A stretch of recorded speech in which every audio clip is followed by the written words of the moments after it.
Good morning, students. Hope you will be fine and healthy. Okay, student. Now we will continue our book Understanding Economic Development from 10th class. We are going to be continue chapter 4th globalization. In last videos you have seen about the half chapter. Now we are continue next content.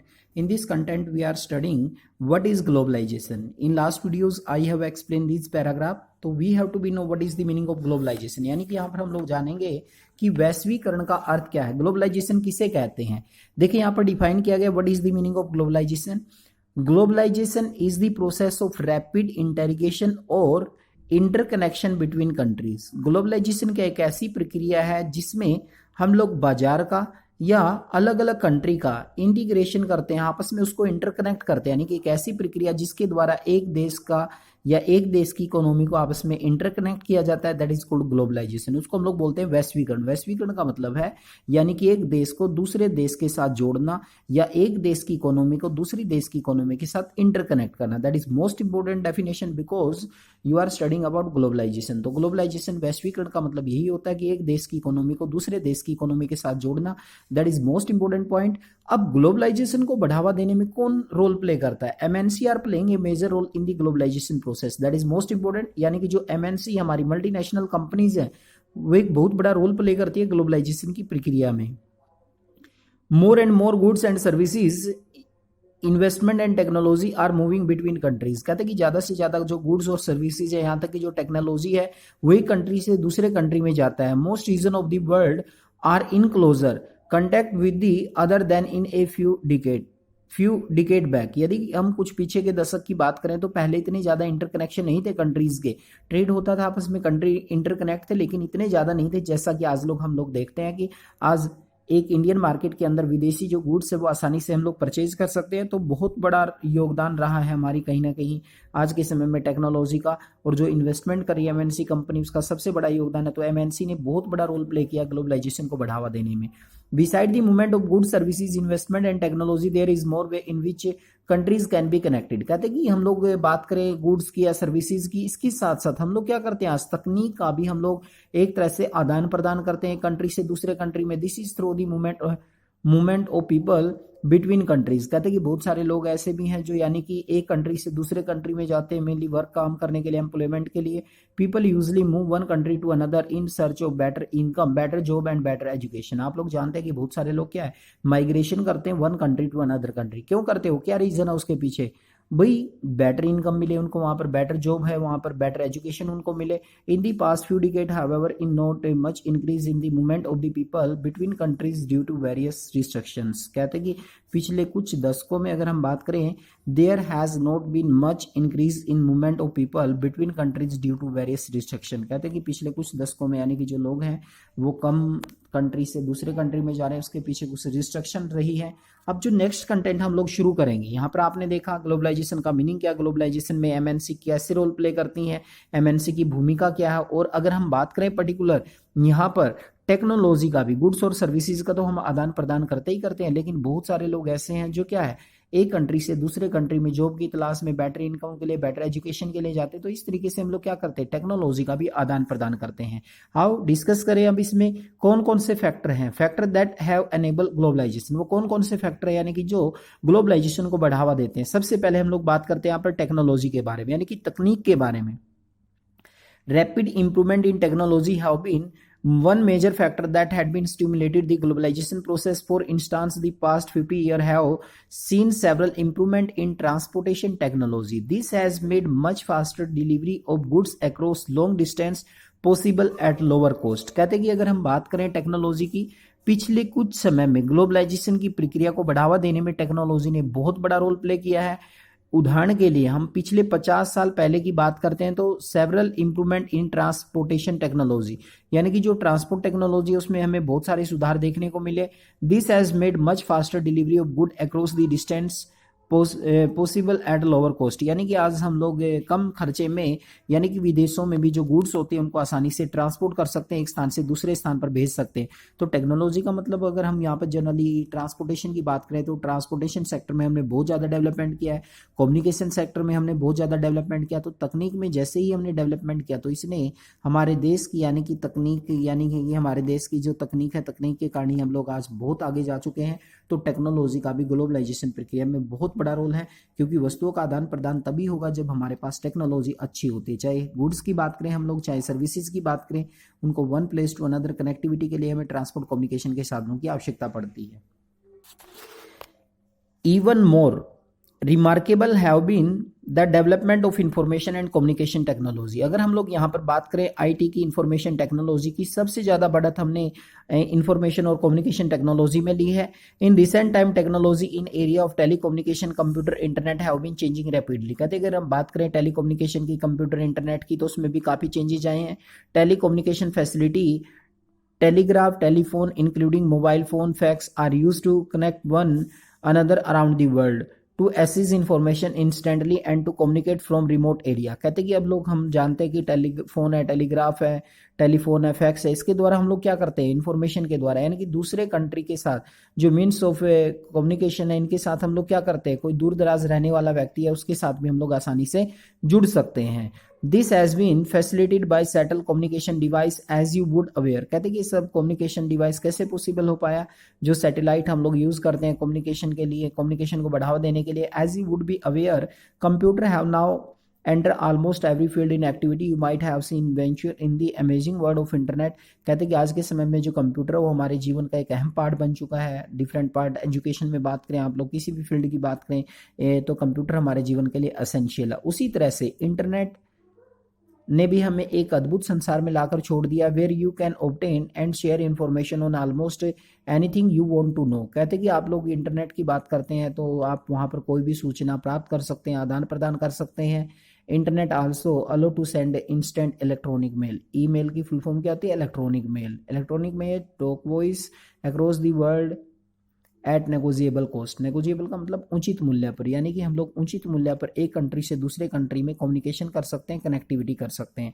यहाँ पर आप लोग देख सकते हैं using IT in globalisation, यानी कि जो आईटी सेक्टर है हमारा, इंफॉर्मेशन टेक्नोलॉजी सेक्टर है, उसका ग्लोबलाइजेशन को बढ़ावा देने में कैसे रोल है, कैसे भूमिका प्ले करता है। A new magazine publish for London, एक मैगजीन थी जो लंदन के लिए पब्लिश होनी थी। Reader is to be design and printed in Delhi. कहते कि इस मैगजीन को, ठीक है ना, जो लंदन के लीडर के लिए प्रिंटेड होनी थी वो दिल्ली में प्रिंट हुई। The text of the magazine is send through internet to Delhi office. कहते कि लंदन की मैगजीन थी लेकिन दिल्ली में प्रिंट हुई, कैसे, तो उन्होंने क्या किया, जो लंदन वाले थे उन्होंने टेक्स्ट था जो उसको इंटरनेट के द्वारा दिल्ली के ऑफिस में सेंड कर दिया। The design in the Delhi office get order to how design the magazine from the office in London. जो मैगजीन है, मैगजीन के बारे में बताया कि लंदन ऑफिस से कि किस तरीके का डिजाइन बनाना है उन्होंने। The designing is done on the computer. कहते कि डिजाइनिंग कंप्यूटर पर की गई। आफ्टर प्रिंटिंग होने के बाद the magazine are sent by air to London. कहते कि जो मैगजीन तैयार हो चुकी थी उसे बाय एयर उसे लंदन भेज दिया गया। Even the payment of money for designing and printing from a bank to London, bank to Delhi is done instantly through the internet banking. यानी कि बैंकिंग के द्वारा लंदन से जो पेमेंट करनी थी वो भी बैंक में कर दी गई। इस तरीके से देखा आपने कि आईटी का रोल क्या ग्लोबलाइजेशन को बढ़ावा देने में। तो यहाँ पर आपने देखा कि टेक्नोलॉजी बहुत बड़ा रोल प्ले करती है ग्लोबलाइजेशन को बढ़ावा देने में। यदि हमारे पास टेक्नोलॉजी अच्छी है तो जो ग्लोबलाइजेशन है, ग्लोबलाइजेशन को बहुत ज़्यादा मात्रा में बढ़ावा मिलेगा। यहाँ पर अब नेक्स्ट टॉपिक के बारे में हम लोग बात करते हैं। ग्लोबलाइजेशन के बाद जहां कहीं भी आप ग्लोबलाइजेशन के बारे में पढ़ेंगे आपको साथ साथ पढ़ाया जाएगा इसमें liberalisation of foreign trade and foreign investment policy. यानी कि हम यहाँ पर पढ़ेंगे लिबरलाइजेशन का मीनिंग क्या है। लिबरलाइजेशन लेटिन लैंग्वेज का वर्ड है लिबर से वर्ड बना है लिबरलाइजेशन। लिबरलाइजेशन का मतलब होता है फ्री, और अगर हम इकोनॉमिक फील्ड में बात करें तो फ्रीडम ऑफ ट्रेड। यानी कि लिबरलाइजेशन का मतलब होता है, पहले क्या होता था, जो कंट्री दूसरे कंट्री में व्यापार करने के लिए जाता था तो उससे बहुत ज़्यादा मात्रा में ट्रेड बैरियर्स यानी कि बहुत सारे टैक्स देने पड़ते थे। तो ऐसी कंडीशन में क्या है, सरकार ने लिबरलाइजेशन की पॉलिसी अपनाई। तो लिबरलाइजेशन क्या कहलाता है, लिबरलाइजेशन तो यही कहता है भाई जो टैक्स लगाए जाते हैं, ट्रेड बैरियर लगे होते हैं, उनको रिमूव करना, उनको हटा देना, रिस्ट्रिक्शन को, दैट इज कॉल्ड लिबरलाइजेशन, उसी को हम लोग बोलते हैं लिबरलाइजेशन। हिंदी में हम लोग इसको क्या कहते हैं, उदारीकरण कहते हैं हिंदी में। ग्लोबलाइजेशन वैश्वीकरण, लिबरलाइजेशन उदारीकरण, उदारीकरण कहा जाता है। तो सबसे पहले हम लोग जानेंगे लिबरलाइजेशन का मीनिंग क्या है। Tax on import is an example of trade barrier. कहते हैं कि जो टैक्स लगाए जाते हैं, कोई भी सामान यदि हम इंपोर्ट करते हैं तो उसके ऊपर टैक्स लगाए जाते हैं, जिससे हम लोग क्या कहते हैं, ट्रेड बैरियर कहते हैं। It is called a barrier because some restriction have been set up. कहते हैं कि इनको हम लोग बैरियर, बैरियर का मतलब रुकावट या बाधा, रुकावट इसलिए कहा जाता है क्योंकि इसके ऊपर कुछ ना कुछ रुकावटें लगाई जाती हैं। कहने का मतलब है कोई कंट्री हमारे देश में प्रोडक्ट बेचने के लिए आता है तो हम उसके ऊपर टैक्स लगा देते हैं। तो टैक्स लगाने से क्या है, यदि सरकार नहीं चाहती कि कंपनी हमारे देश में ना आए तो टैक्स को बढ़ा दिया जाता है। तो जो ट्रेड बैरियर होते हैं, एक रिस्ट्रिक्शन होती है। Government can use trade barrier to increase और decrease foreign trade and to decide what kind of goods and how much of each should come into the country. कहते हैं कि जो गवर्नमेंट होती है वही डिसाइड करती है कि किन वस्तु के ऊपर टैक्स को बढ़ाया जाए, किन वस्तु के ऊपर टैक्स को कम किया जाए, और किस तरीके की वस्तुएं कंट्री में इंपोर्ट करनी है, एक्सपोर्ट करनी है। सारे का सारा जो डिसीजन होता है वो गवर्नमेंट के द्वारा लिया जाता है।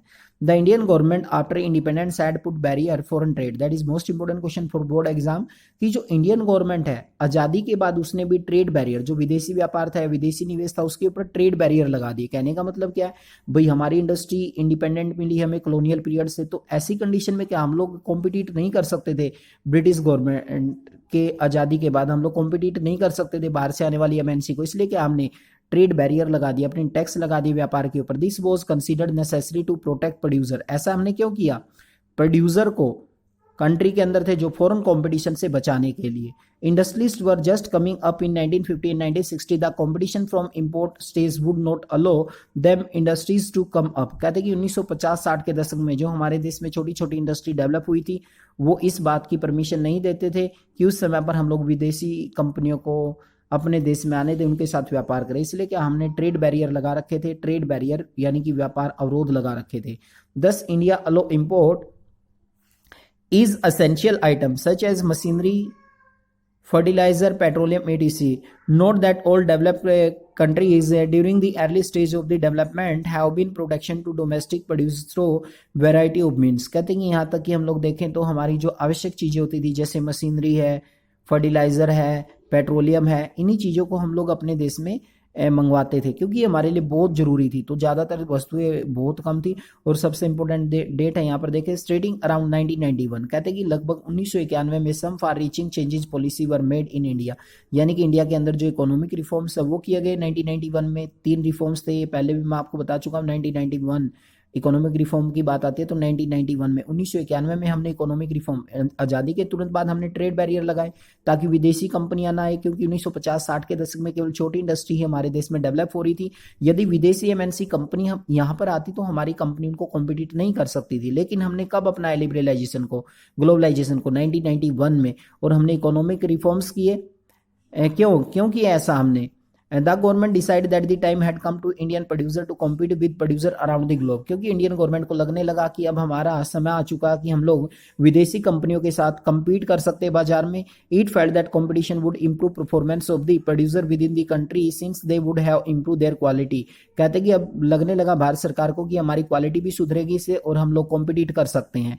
तो यहाँ पर मैं आपको बताना चाहूंगा shortly what is the meaning of liberalisation. That is most important definition of liberalisation, removing barrier और restriction set by the government is what known as liberalisation.